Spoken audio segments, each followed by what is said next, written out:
We are back at it.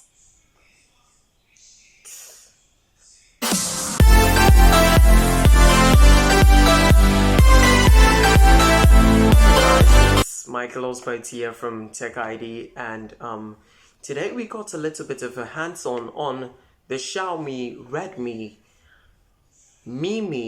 Note 10. Let's get started. Okay, so the Note 10 has the positions of the dual speakers different this time. One is at the top, one is at the bottom of the phone. It has a hole punch selfie camera at the top middle of the screen, which separates the swipe for notification and the swipe for easy access to turning on your data and Wi-Fi. Also has a Corning Gorilla Glass screen with an aspect ratio of 20:9, which is kind of like not a surprise because everyone is using that kind of ratio. At the bottom from left to right we have the headphone jack, the microphone, the Type-C port and the speaker.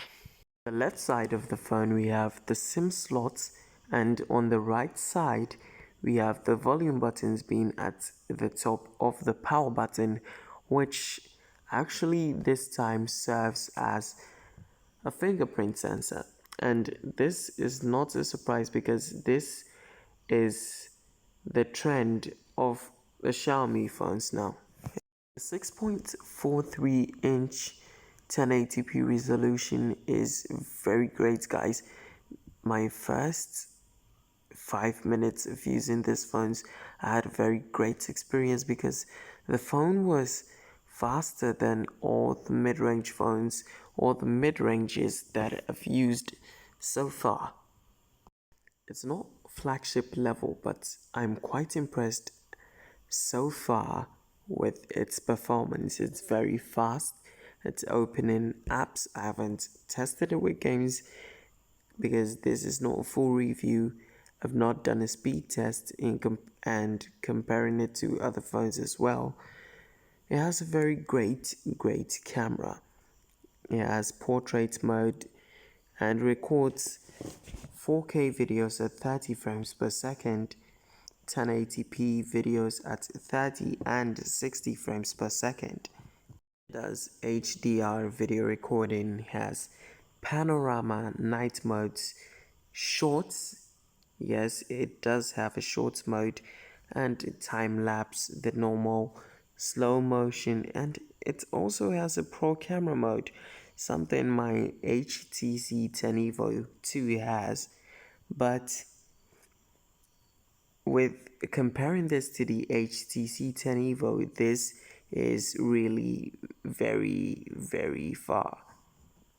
The 13 megapixels front camera is very amazing, guys. It manages to bring out most of your details, and the back camera too does a better job at that in comparing it with the front camera.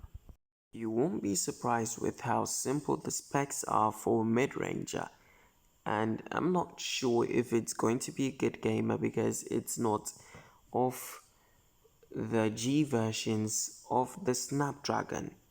Of course, it has to be a very good gamer because it has 6 gigabytes of RAM and the processor is not that low. It's an octa-core Snapdragon 678. With a maximum of 2.20 gigahertz, it has a 5000 milliamps power battery, and it is an Android 11 device, the latest version.